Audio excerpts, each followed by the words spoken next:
welcome. You're watching Otyrar News. I'm Tina Kudebergen, and today we will be discussing the following. Double tragedy. 21 people died in a terrorist attack in Dagestan. All eyes on the Olympics. Serious passions are aroused around the upcoming Olympics. Even Manta became pregnant in Shymkent.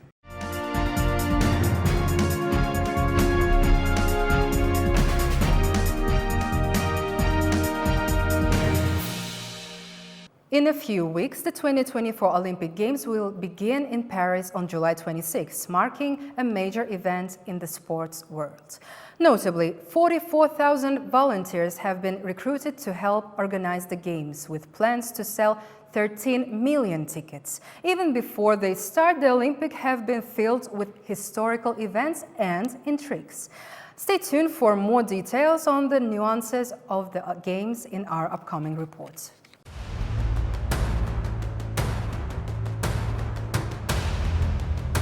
The Games haven't started yet, but they're already making waves. The world's attention is fixed on the Olympics set to take place in the City of Lights at the end of July this year. Over 10,000 athletes are vying for the chance to represent their countries. The program includes 32 sports, with breaking making its debut and an official sport. Kazakh b-boy Amir Zakirov secured a historic spot, qualifying to represent our nation in breaking. Zakirov made it to the finals, taking second place, narrowly edged out by Ali from the Netherlands. Hong Ten from South Korea took third place. Amir accumulated a total of 71 points after 2 qualifying rounds, placing 15th in Shanghai. Overall, Kazakhstan's b-boy secured 6th place, securing his spot. The upcoming Olympic Games will unfold amid unprecedented international tension, as detailed in a report by the Recorded Future Security Research Center. The primary threat is posed by ISIS and Al-Qaeda, and these concerns are not unfounded. In April, ISIS called for attacks on sporting events involving Israel. As we approach the Olympics, our foremost concern is jihadist threats. ISIS is regaining strength beyond our borders, demonstrating its ability to organize, prepare, and act. Cyber attacks have also made headlines, stunning social media users. Gizmodo published an article about a documentary where Tom Cruise expresses disappointment in the Olympic Committee, accusing the French government of lies and corruption. Later, Microsoft analysts revealed the documentary was generated by an IA network and claimed it was part of Kremlin information campaign known as Storm 1679 by the Russian Doppelganger network. The Russian embassy in France promptly responded to the accusations. The embassy states that the Russian Federation has never interfered, nor does it interfere in France's internal affairs. Our country has other, more important priorities. The embassy calls on the French authorities to cease this baseless and unjustified anti-Russian disinformation campaign.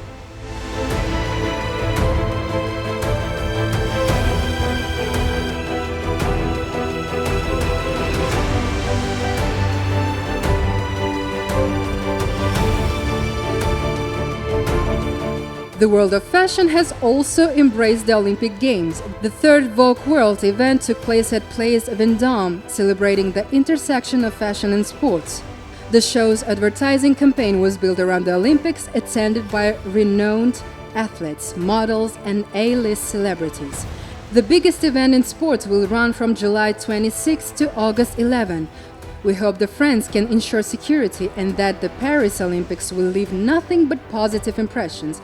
Meanwhile, we wish our compatriots luck and many more gold medals. Alga, Kazakhstan.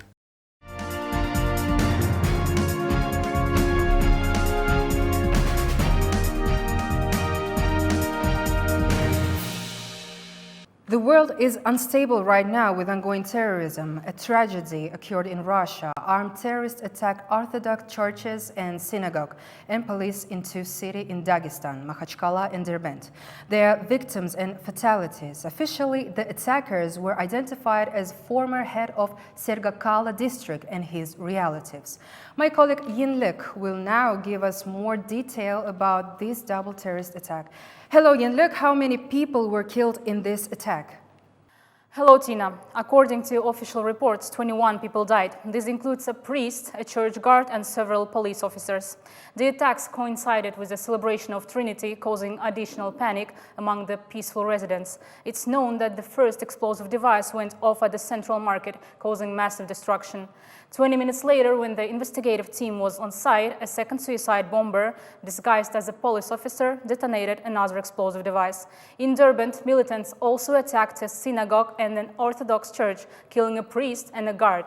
According to the FSB, responsibility for the attacks has been attributed to an extremist group. The suspects turned out to be the members of the Umarov family. Magomed Umarov, the head of the Sırgakalın district, was detained. His two sons and a nephew participated in the attacks and were killed in a shootout with the security forces. It's noteworthy that during the attacks, the terrorists didn't even try to hide their faces. I would like to note that the head of Dagestan, Sergei Melikov, emphasized that these attacks were an attempt to divide society and undermine stability in the region. Additionally, the regional head promised compensation of 1 million rubles to the families of the victims. At the moment, operational measures in Makhachkala and Derbent have been completed. Now the next operational search activities will begin to identify all participants of these sleeper cells, which were undoubtedly prepared, including from aboard. The investigation is ongoing to establish all the circumstances and identify everyone involved in this attack. It's worth noting that the president of Kazakhstan, Kassym-Jomart Tokayev, criticized the actions of the terrorists and expressed condolences to the Russian people. The head of state offered assistance in the investigation. Terrorist attacks frighten societies around the world today. Some believe that the militants are brainwashed, while others are confident that the situation can be changed. Kazakh psychologists believe that there is massive propaganda going on, and authorities must pay attention to it now. Here's the opinion of psychologists. Even from a young age, by observing a child, it is possible to identify someone who could potentially be dangerous to those around them. A striking example is a child's attitude towards animals. There are numerous instances where children exhibit cruel behavior towards animals. This can be the first sign that the child may have psychological disorders. An intellectually and spiritually developed, healthy person grows up with a deep love for the world around them. People have not yet recovered from the terrorist attack in Moscow in March 2024 when militants attacked the Crocus City Hall concert venue. Over 140 people were killed and more than 100 were injured. Both cases indicate a high terrorist threat that requires joint efforts to prevent, experts say. We'll continue to monitor the developments of events and inform you of new details. Tina, back to you. Thank you, Yenlik. We will hope that there will be no more such shocks. And now we continue the news.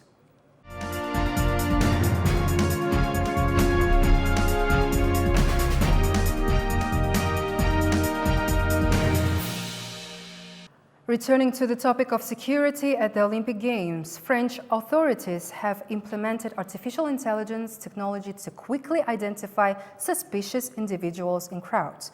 In the United States, 46% of major companies are going to use AI in their workflows, according to CNN. Research from Duke University shows AI will handle tasks previously done by employees. Companies already use AI for job postings, press releases, and marketing strategies. Experts reassure those worried about AI replacing humans, noting it creates new opportunities per Microsoft and LinkedIn's Work Trend Index. However, 46% of workers worldwide are considering changing jobs next year, a record high since the Great Resignation of 2021. While 66% will not hire someone without AI skills, only 39 have received AI training at their company, and just 25 plan to offer it this year. Therefore, professionals are enhancing their qualifications independently in Kazakhstan. There hasn't been much talk about introducing AI into government operations yet, but small steps have been taken. In February, the government allowed the use of artificial intelligence in writing scientific articles and dissertations. Unusual case happened in China. A woman chose a modified version of ChatGPT named Dan over real relationships. She goes on dates and shopping with her boyfriend. The couple is planning a wedding, and recently, the woman introduced her beloved to her parents.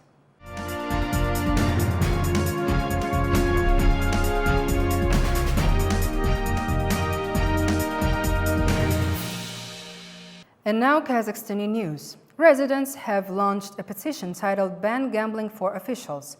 The goal is to prevent budget misappropriation on casinos by dishonest officials. The petition has gathered the necessary 50,000 signatures and is currently being considered by the Ministry of Tourism. Two other petitions, one advocating for the return to the previous time zoning, another opposing open and covert LGBT propaganda in Kazakhstan, have also reached the required number of signatures. Experts are being consulted on the question of whether one person's freedom ends where another's begins. It is necessary to do this in such a way that everyone has a choice. Indeed, when we begin to defend one's freedom, the freedom of others is violated. This is a very subtle line. Can they use the law to their advantage? It seems to me that yes, but it will be very difficult to do this. Speaking of freedom, an appeal court session took place in the case of ex-official Bishimbayev who killed his wife Saltanat Nukenova. The defense believes the verdict is too harsh, while judiciary representatives have decided to uphold the verdict against Bishimbayev and Байжанов without changes. Существенных нарушений уголовно-процессуального закона. The arguments that more than half of the 12 jurors have prejudice have not been objectively confirmed. There were no facts of unjustified refusal by the parties, including the defense side, to examine evidence that could be essential to the outcome of the case and influence the verdict. Cleanest courtyard identified in Shymkent. It's remarkable that this area was previously an informal dump, but now it's adorned with flowers and feels cozy. Residents believe that maintaining a clean city is every citizen's responsibility. More details will follow in the next report. Нужно сначала помочь, и потом уже можно поиграть. After breakfast, instead of playing, Samir and his friends helps adults pull weed, take out trash and water flowers in the yard of this house. And then they can play. They instill cleanliness not only in children. Residents share that there is a even clean schedule for garbage disposal, watering and territorial cleaning in the yard, and besides communal service, residents also take care of cleanliness. For example, our yard is our second home. Just as we care for our apartment, we should care for the yard and consequently for the city and the state. I hope that the younger generation understands this. This is my hydrangea. I've been replanting it for 4 years and now it has bloomed. This is one of the cleanest yards in Shymkent. Residents share that this place used to be almost a dump. Together with the local authorities, they decide to clean up. Now this yard is a true oasis. In spring there are tulips, in summer hydrangeas and wildflowers, and even rose bloom here in winter. It's not difficult for us. We come out in the morning and evening. We water and keep it clean. It's necessary for us. This is the Qoshqarata River. Courts mention that they regularly monitor cleanliness with their own work schedule. Regular clean-up activities are already showing results. Almost everyone is thinking about cleanliness. This river is the most significant place for the city's residents, and it used to be littered before. Now everything is different. Clean-up teams are surveillance cameras that the issues, fines and monitor order help with this. This place used to be a garbage collection center, so to speak. Now, as part of this initiative, I think many have realized that we clean our city together. It's necessary for us. We live in our city, no one else. If we don't take care of cleanliness, then who will?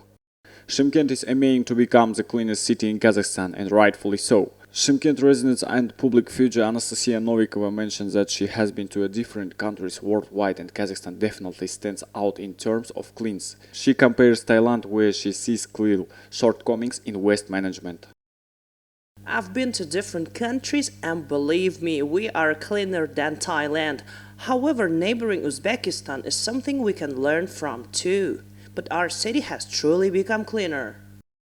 I would like to point out the local authorities promise to restore the megapolis to its former glory as the greenest city. Every day in Shymkent, new squares and park areas are emerging, with plans to plant another large aberrating rare. Shymkent is so amazing that even Monty get pregnant. This conclusion was reached by participants of an unusual culinary experiment that might be included in Kazakhstan's Guinness Book of Records. More details in our next report. At the recreation area at a site with cauldron fire pit, many people have gathered. Most of them are creative of the travel show Show Me Asia, including host Anton Zaitsev and Denis Bogoslavsky. Journalists and camera operators from local TV channels were also spotted on the improvised set, while the former creating the latter are documenting the birth of the pregnant Monty. By the way, the idea to prepare not just Monty but a record-breaking Monty belongs to the organizer from a Kazakh site, Maria Brzezinskaya. The guys from this travel show approached me. We talked, and when they said they wanted to prepare Monty as part of their show, I asked, "Who are you planning to impress with that?" Shymkent is the recognized gastronomic capital of the country, and just preparing Monty here. Then the idea came up to prepare an unusual pregnant Monty, one big Monty with a regular-sized Monty carefully packed inside. Everyone liked the idea, and since, as far as I know, there hasn't been such a record in our country, we applied to the Kazakhstan Book of Records. We hope our Monty will earn a worthy place in it. After the Monty was assembled and the Monty steamed was placed on the cauldron, the host of the travel show Denis and Anton shared their opinions about Shymkent with the journalist. According to Denis, Shymkent is about beauty, delicious food and good people. This is a wonderful city, very beautiful, authentic. The food here is amazing. I especially like the beshbarmak and also ramshik. It's something divine. My father is Kazakh and my mother is Costa Rican, so I feel very comfortable here. And all the dishes are very familiar to me. You know, if all children are found in cabbage, I was found in Gaza. That's where it all started. Meanwhile, the giant Monty, which turned out to be enormous, just under a meter in diameter, with 60 Monty fitting inside, particularly one standard Monty steamer, was ready. When this magnificence was carefully transferred onto a huge wooden plate and the operation to open the pregnant Monty was performed, the inside was filled with neat, perfectly shaped Monty, all tight, packed together, and none of them stuck to each other. Expert chefs from Shymkent who were specially invited to evaluate the dish confirmed that the record was successful in both taste and aesthetics.